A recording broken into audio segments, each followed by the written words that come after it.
I think John Krasinski and Doug Liman went for the hostile approach, but Stephen's gone for empathy all the way.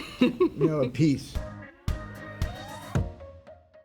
It's kind of almost surprising that you guys haven't worked together before. And Emily, correct me if I'm wrong, I think you're a big fan of Jaws. Yes, huge, colossal. So, colossal fan of Jaws. Yes. So I wanted to ask you both, and I'll start with you, Emily. What surprised you about working with Stephen beyond the reputation?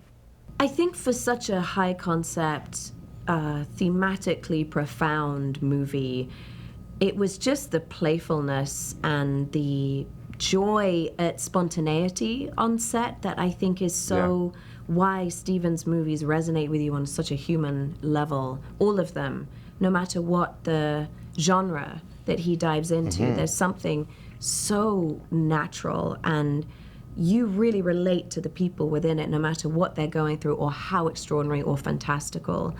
I think it was that playfulness, and we had a cast of people who loved to work that way. Right, through improvisation and just discovery. Yeah. And total collaboration. We were always, I was texting everybody at 3 o'clock in the morning because I don't sleep when I make movies. Never sleeps. So we were having so much fun inventing things. Happy to report that there was a lot of laughs in the theater yesterday. Good, Lots and lots of good. laughs, absolutely. I also wanted to say, because you were saying specifically to the films that we know with Stephen, and E.T., that for me is like embedded in my brain. It was also like the introduction to, the extraterrestrial and coexisting and looking at aliens in a positive. For someone who, like yourself, who's responsible for leaving such an impression on me, I wanted to know how you were introduced to aliens, and because it obviously left an impression on you.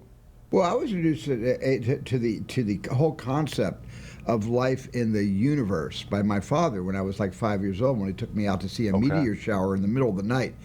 I don't have a vivid memory of this. My dad has told me the story, how he introduced me to the shooting stars at night, and I don't think I think that was where my entire belief system and my curiosity sprang from, was that one unremembered night that somehow I subconsciously have hung on to. And also, don't forget, Hollywood made a lot of movies in the 50s about aliens and flying saucers, because people were seeing, pilots and Air Force people back in the 50s were seeing these UFOs all around the world, not just in America. And Hollywood responded and made a series of films, a great film called The Day the Earth Stood Still, another really good B movie called Earth versus Flying Saucers. And I was going to the movies as a kid, and I was being very influenced by this. Hopefully your influence is, accepted by Emily, because Edge of Tomorrow, Quiet Place, she was fighting the aliens.